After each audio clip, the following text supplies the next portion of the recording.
Alright guys, स्वागत है आपका इस वीडियो में। तो फाइनली यहाँ पे टोक्यो रिवेंजर्स के सीजन 3 का एपिसोड नंबर 3 आ चुका है और मैं भी अंडमान से वापस आ चुका हूँ और अब आपको थोड़ा जल्दी वीडियोस देखने को मिलेगी, ठीक है ना। कल ही मैं वापस आया हूँ और इस वजह से मैंने सोचा कि यार अच्छी खासी नींद लेके हम आज से काम करना शुरू कर देते हैं और इस वजह से आपको ये वीडियो काफी जल्दी देखने को मिल रही होगी बाकी टाइम के कंपैरिजन में, ठीक है, मतलब पिछले हफ्ते के कंपैरिजन में। तो यार अभी के लिए हम ये वीडियो शुरू कर लेते हैं और बाकी बातें वीडियो के एंड में कर लेंगे। तो जैसे कि आपको याद होगा कि यार हमें लास्ट एपिसोड में दिखाया गया था कि टाकेमिची और नाओटो जाके टाइजू से मिले थे और जब इन्होंने थोड़ी इन्फॉर्मेशन यहाँ से इकट्ठी की थी तो इधर इनोपी और कोको आ जाते हैं और टाइजू इनसे निपटने के लिए कहता है और नाओटो और हानागाकी को यहाँ से भागने के लिए बोल देता है, ठीक है ना। जब ये लोग यहाँ से भाग रहे होते हैं तो एक गली में से किसी की बाहर निकलता है और वो टाकेमिची के ऊपर शूट करता है और उसको शूट करते ही यहाँ पे नाओटो सामने आ जाता है और टाकेमिची की जान बचा लेता है, ठीक है ना। और वो गोली यहाँ पे नाओटो को लग जाती है, वो नीचे गिर जाता है और किसी के साथ साथ यहाँ पे इजारा भी होता है और वो टाकेमिची से यही कहता है कि तुमने मेरे माइकी को मार दिया। और बेसिकली वो नाओटो टाचिबाना को खुद मारना चाहता था लेकिन किसी की ने गलती से उसको मार दिया होता है, जिसके बाद वो काकुचो को बुलाता है और टाकेमिची को मारने के लिए कह देता है। तो ये सीन आपने देखा था, जिसके बाद यहाँ पे नाओटो आखिरी सांस लेने से पहले टाकेमिची से हैंडशेक कर लेता है और यही कहता है कि शायद हमारा आखिरी हैंडशेक है। लेकिन टाकेमिची को पता होता है कि ये उसका आखिरी हैंडशेक नहीं होगा, वो जरूर ये सारी चीज चेंज करेगा। उससे हाथ मिलाने के बाद यहाँ पे वो फिर से पास्ट में आ चुका होता है और वो भाग के नाओटो के पास जाता है, मतलब वो जो छोटा वाला नाओटो है उसके पास।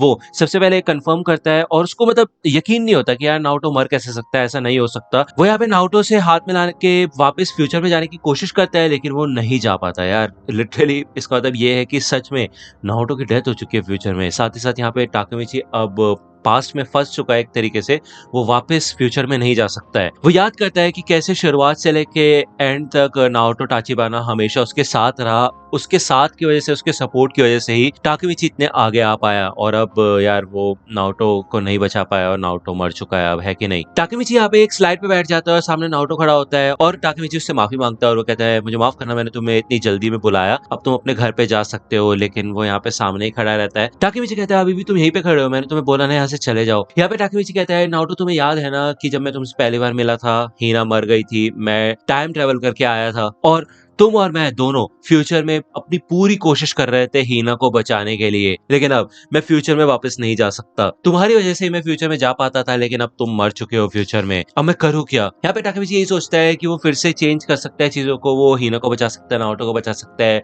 और जब तक वो ये सब ठीक करके दोबारा फ्यूचर में जाएगा तब तक दोबारा कुछ ना कुछ गड़बड़ हो चुकी होगी। तो यहाँ पे वो भाई काफी सारे डिप्रेस होने लग जाता है, उसको काफी बुरा लग रहा होता है। तभी पीछे से हीना आती है और उसको हक कर लेती है एक तरीके से, मतलब उसके ऊपर अपना सर रख लेती है और कहती है आई लव यू। टाकेमिची यहाँ पे शॉक हो जाता है और कहता है क्या तुमने सब कुछ सुन लिया। तो हीना ने यहाँ पे सब कुछ सुन लिया होता है, वो टाकेमिची गलती से उसको नाओटो समझ बैठता है और सामने एक्चुअली हीना खड़ी होती है, ठीक है ना। नाओटो पहले ही जा चुका होता है। हीना उससे पूछती है कि तुम अस्तित्व में हो कितने साल के, तो टाकेमिची बताता है कि वो 26 का है और हीना पूछती है उससे कि क्या तुमने मुझे फ्यूचर में कभी भी प्रपोज किया। तो टाकेमिची कहता है कि नहीं, अभी तक तो एक बार भी नहीं किया, मैंने एक्चुअली ये सोचा था कि हम दोनों शादी करेंगे। तो हीना कहती है कि क्या ये प्रपोजल था। तो टाकेमिची कहता है हाँ। तो इसके बाद यहाँ पे हीना यही कहती है कि फिर तो मैं खुशी खुशी मर सकती हूँ। तो इसके बाद तो यार टाकेमिची रोने लग जाते हैं, काफी इमोशनल सीन होता है, ठीक है ना।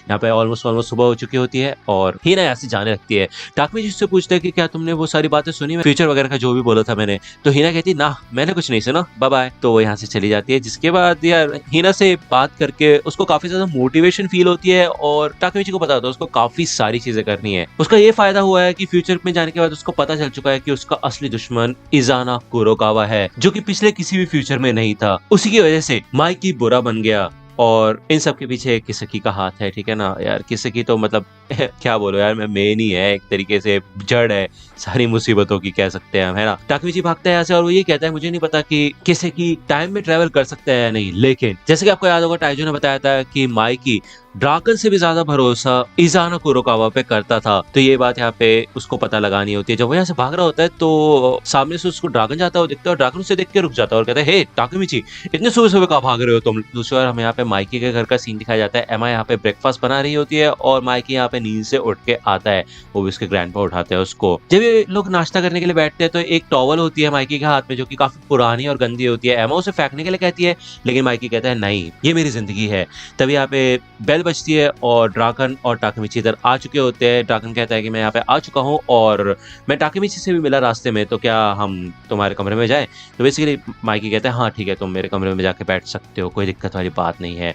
ये लोग यहाँ पे जाते हैं तो साइड में एक शेड टाइप होता है और बेसिकली ये माइकी का रूम होता है, घर होता है उसका छोटा सा, जो कि पूरे घर से अलग ही होता है एक तरीके से, ठीक है ना। तो ड्राकन बताता है कि ये शिनोचिरो का शेड हुआ करता था, यहाँ पे वो पूरा दिन बाइक्स पे काम किया करता था और हम पूरे दिन बैठ के उसको देखा करते थे और हम कभी भी बोर नहीं हुए उस काम से, ठीक है। जब ये लोग यहाँ पे अंदर आते हैं तो टाकेमिची देख के शौक हो जाता है कि ये जगह तो काफी मैच्योर टाइप लग रही है। तो माइकी यहाँ पे आता है और वो बताता है कि सिर्फ बेड यहाँ पे मेरा है, बाकी सब शिनिचिरो का है, ठीक है ना। माइकी के बाल पूरे बिखरे होते हैं तो भाई ड्राकन उसके बाल वगैरह ठीक करता है और ये लोग बात करते हैं इज़ाना कुरोकावा के बारे में, जो कि टेंजुकु का लीडर होता है, ठीक है ना। तो ड्राकन कहता है कि हे टाकेमिची, मैं तुमको कुछ बताना चाहता हूँ, ठीक है ना माइकी।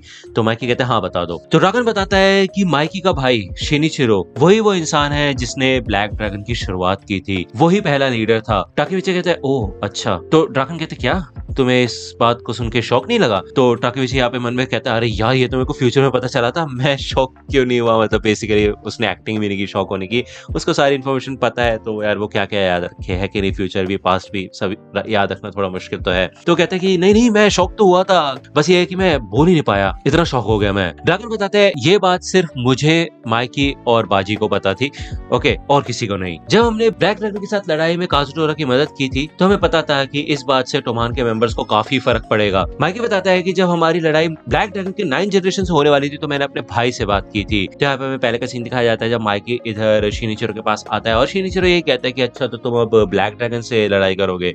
तो माइकी उसे समझाता है कि अब ब्लैक ड्रैगन पहले के जैसा नहीं रहा, वो काफी बदल चुका है, ईवल हो चुका है अब वो। तो शिनिचिरो कहता है हाँ, 8th लीडर ने सब कुछ चेंज कर दिया, ब्लैक ड्रैगन मेरा सब कुछ था, लेकिन जो तुम करना चाहते हो वो तुम कर सकते हो माइकी। वैसे भी ब्लैक ड्रैगन को मैंने तुम्हारे लिए ही छोड़ा था कि तुम उसके ऊपर कंट्रोल करो। तो 8th जनरेशन का लीडर और कोई नहीं बल्कि इज़ाना कुरोकावा था और उसी ने यहाँ पे ब्लैक ड्रैगन को ईवल बनाया था। ओके, तभी यहाँ पे एमा आ जाती है कुछ चाय वाय लेके और टाकेमिची यहाँ पे माइकी से पूछता है इसका मतलब ये है कि तुम पहले इज़ाना कुरोकावा का नहीं जानते थे? तो एमा कहती है कि वो तो मेरा बड़ा भाई है। तो ये लोग ये सुन के शौक हो जाते हैं, कहते क्या, कौन है बड़ा भाई तुम्हारा? तो एमा बताती है कि जैसे मैंने कहा मेरा बड़ा भाई है वो इज़ाना कुरोकावा। तो ये लोग यहाँ पे सोच में पड़ जाते हैं। तो यहाँ पे हमें पहले का सीन दिखाया जाता है जहाँ पे भाई एमा काफी छोटी थी और इज़ाना उसका भाई है, ठीक है ना। और हमें भले ये बताती है कि मैं तुम्हें 100 बार बता चुकी हूँ ये बात माइकी, और वो तुम्हारा भी हाफ ब्रदर है, तुम्हें पता नहीं ये बात? तुम्हें पता है ना पहले मेरा लास्ट नेम कुरोकावा हुआ करता था और मेरे एक बड़ा भाई भी था। तो बेसिकली यहाँ पे ये होता है कि एमा का भाई होता है इज़ाना कुरोकावा और एमा माइकी की बहन होती है, तो इनडायरेक्टली माइकी और इज़ाना दोनों भाई हैं, ठीक है ना। टाकेमिची यहाँ पे एमा से पूछते हैं कि क्या तुम्हें उसके बारे में कुछ याद है? तो एमा बताती है कि वो शिनिचिरो के साथ काफी क्लोज था। तो वो यहाँ पे जाती है और एक टेन का बॉक्स लेके आती है जो कि शिनिचिरो के सामान के साथ मिला था। इस बॉक्स के अंदर काफी सारे लेटर्स होते हैं और इन सभी लेटर्स के पीछे भाई इज़ाना होता है, मतलब ये सारे के सारे लेटर्स इज़ाना ने लिखे होते हैं। और एमा कहती है ऐसा लगता है कि इन दोनों की काफी अच्छी खासी बनती थी। तो ड्रैगन यहाँ पे थोड़ा सा नर्वस होता है और वो कहता है नहीं, ज्यादा अच्छी नहीं बनती थी, ये शब्द यूज नहीं करेंगे हम, ये तो उससे ज्यादा है भाई, डरा देने वाला। तो भाई यार एक लड़का दूसरे लड़के को कितने ही लेटर लिख लेगा भाई। इसको देख के शौक होते हैं, सारे लेटर्स पढ़ना शुरू करते हैं। ड्रैगन भी एक लेटर लिखता है और वो ये कहता है कि इस लेटर में लिखा है कि डियर शिनिचिरो, मेरे से मिलने आने के लिए शुक्रिया, अच्छा लगता है जब हमारे पास एक फैमिली होती है। तो बेसिकली शिनिचिरो इज़ाना से मिलने के लिए गया था एक टाइम पहले, ओके, उसको इज़ाना के बारे में किसी से पता चला होगा। तो यहाँ पे माइकी भी एक लेटर पढ़ रहा होता है, उसको पढ़ के वो कहता है ठीक है फिर मैं समझ गया। वो यहाँ से उठ के चला जाता है और कहता है मुझे थोड़ी ताजी हवा चाहिए। ड्रैगन यहाँ पे जब वो लेटर उठा के पढ़ता है जो कि माइकी पढ़ रहा था, तो उसमें लिखा होता है कि भाई इज़ाना को काफी ज्यादा सर में दर्द हो रहा होता है और बेसिकली वो इसलिए हो रहा होता है क्योंकि शिनिचिरो यहाँ पे माइकी के बारे में बात कर रहा होता है। जब भी वो माइकी के बारे में बात करता है तो इज़ाना को पसंद नहीं आता बिल्कुल भी।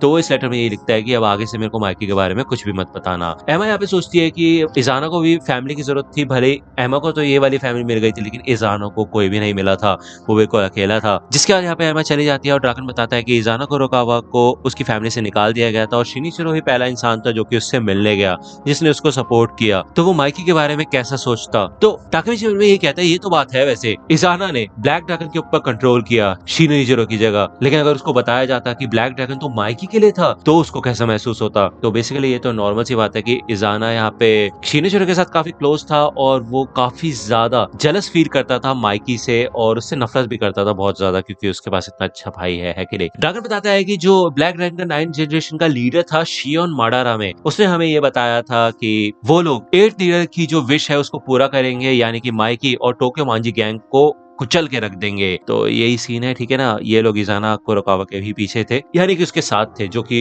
वो चाहता था। और अब क्योंकि शिनिचिरो जा चुका है तो इजाना ने अपनी खुद की गैंग बना ली है टेंजू और अपने पूरे प्लान को वो एक्शन में लेके आ चुका है माइकी को हराने के लिए, ठीक है ना। तो अब आपको हिस्ट्री पूरी पता चल चुकी है, जिसके बाद यहाँ पे टाकेमिची अपने घर आ चुका होता है। यहाँ पे चिफुयु भी होता है, वो उससे बात करता है, सारी की सारी चीजें वो उसको बता देता है। साथ ही साथ वो ये कहता है कि मैं तुम्हारे ऊपर काफी ज्यादा भरोसा करता हूँ, इस वजह से मैंने तुम्हें ये सारी बातें बताई थी, लेकिन अब आगे से मैं अकेले काम करूंगा क्योंकि अब मैं फ्यूचर में वापस नहीं जा सकता। तो मैं चाहता हूँ कि मैं सब कुछ अपने हिसाब से करूँ और मैं तुम्हें इन सब चीजों में नहीं घसीटना चाहता। टेंजुको और टोमान की जो लड़ाई होने वाली है, इनका कॉम्प्रोमाइज हो जाएगा और माइकी इन सब का इंचार्ज बन जाएगा, जिसके बाद माइकी के ऊपर काफी प्रेशर पड़ेगा और वो किसकी और इजाना के ही हाथ में जाके गिरेगा, ठीक है। तो इसके बाद ताकेमिची यही डिसाइड करता है कि वो किसकी और इजाना दोनों के दोनों को मार डालेगा। वो यही कहता है कि ये मेरी पर्सनल फाइट है, लेकिन चिफुयु कहता है कि फर्स्ट डिवीजन का क्या होगा, वो लोग भी तो है ना, तुम एक कैप्टन हो और जब तुमने मुझे यहाँ पे बुलाया तो मैंने उन सबको भी यहाँ पे बुला लिया था टाकेमिची। और जैसे तुम सोच रहे हो कि दो भाइयों के बीच की लड़ाई है, ऐसा कुछ भी नहीं है। शिनिचिरो ने इतने कमाल की गैंग की शुरुआत की, जिसके बाद इजाना ने उसको बुरा बना दिया, माइकी ने उनको हरा दिया और उसी वजह से टोमान की शुरुआत हुई थी और तभी मैं बाजी से मिल पाया। तो ये जो दो भाइयों की लड़ाई है, इससे पूरे टोमान को फर्क पड़ता है, इस वजह से तुम इसमें अकेले नहीं हो, फर्स्ट डिवीजन भी तुम्हारे साथ है और ये कैप्टन की रिस्पॉन्सिबिलिटी है। तो यहाँ पे भाई टाकेमिची की गैंग आ जाती है, ठीक है, उसके चारों दोस्त अंदर आ जाते हैं और वो पूरी तरह से तैयार होते हैं यार टाकेमिची के साथ लड़ने के लिए, वो उसको अकेले नहीं जाने देना चाहते। तो ये सबके सब लोग काफी एक्साइटेड होते हैं और चिफुयु ये कहता है कि यार तुम इस डिवीजन को इतना कमजोर मत समझो यार, और तुम्हें अकेले इतनी टेंशन लेने की जरूरत नहीं है, ये सब लोग भी तुम्हारे साथ देंगे, ओके ना। तो ये लोग यहाँ पे अपनी जब मीटिंग शुरू करने वाले होते हैं कि इनको क्या करना है क्या नहीं, तभी नीचे से एक बंदा आता है कार में और उसने यार टोमान की यूनिफॉर्म पहन रखी होती है। वो यहाँ पे फर्स्ट डिवीजन के कैप्टन को नीचे बुलाता है, यानी कि टाकेमिची को। टाकेमिची जब यहाँ पे नीचे आता है तो वो देखता है कि इधर गाड़ी के अंदर 5th डिवीजन का कैप्टन मूचो बैठा होता है, ठीक है। तो यहाँ पे भाई 5th डिवीजन के सारे मेंबर्स होते हैं और ये सब लोग मिलकर टाकेमिची की गैंग के मेंबर्स को घेर लेते हैं और पकड़ लेते हैं उनको, ठीक है ना। जिसके बाद मूचो यहाँ पे आता है और भाई वो टाकेमिची को भाई मुक्के मुक्के मारना शुरू कर देता है, वो उसको बहुत मारता है और वो साथ ही साथ ये भी कहता है कि ये इजाना, इसने मेरा काम और ज्यादा बढ़ा दिया है। भले टाकेमिची कहता है कि हम टोमान के मेंबर्स हैं, हमारा लड़ना बेकार है, हम क्यों लड़ रहे हैं बेफालतू में, लेकिन यहाँ पे सच में मूचो उसे बहुत मारता है और वो ये कहता है कि गाड़ी में डाल दो इसको। जिसका यहाँ पे टाकेमिची एक अंधेरी सी जगह में होता है, वो सोचता है कि वो कहाँ पे है, तभी मूचो इधर आता है और वो कहता है कि सारे के सारे दोषी यहीं पे है। तो टाकेमिची जब अपनी आंखें खोलता है तो सामने इनोबी और कोको होते हैं और उनको भी बहुत बुरी तरह से मारा गया होता है और उनको साथ साथ चेयर से बांध रखा होता है, साथ ही साथ टाकेमिची को भी बांध के नीचे ही फेंक रखा होता है और वो यही सोचता है कि ये दोनों यहाँ पे क्या कर रहे हैं। तो दोस्तों ये वाला एपिसोड काफी ज्यादा इंटेंस है, ठीक है ना। इसमें काफी बड़े बड़े टर्न्स आ रहे हैं, टाकेमिची फिर से अपनी मर्जी से फ्यूचर में नहीं जा सकता और उसको इसी बार सब कुछ चेंज करना होगा। अब आगे क्या होगा, आपको क्या लगता है, स्पॉयलर्स मत देना, ठीक है ना। तो मुझे कमेंट सेक्शन में बताना कि यार आपको क्या लगता है कि टेटा किसी सच में एक टाइम ट्रेवलर है या नहीं। बाकी आपको वीडियो पसंद आए तो लाइक करना, सब्सक्राइब कर लो अगर चैनल पे नए हो तो। मिलता हूं आपसे अगली वीडियो में, तब तक के लिए गुड बाय। तो दोस्तों आज की वीडियो के लिए सिर्फ इतना ही। आई होप कि आपको ये वीडियो पसंद आई होगी। अगर आपको ये वीडियो पसंद आई हो तो प्लीज लाइक कीजिए, अपने दोस्तों के साथ शेयर कीजिए और मेरे चैनल को सब्सक्राइब करना मत भूलेगा। और अगर आप मुझे कांटेक्ट करना चाहते हैं तो आप मुझे इंस्टाग्राम पे कांटेक्ट कर सकते हैं, मेरे पेज की लिंक आपको डिस्क्रिप्शन में मिल जाएगी। मिलता हूं आपसे अगले वीडियो में, तब तक के लिए गुड बाय।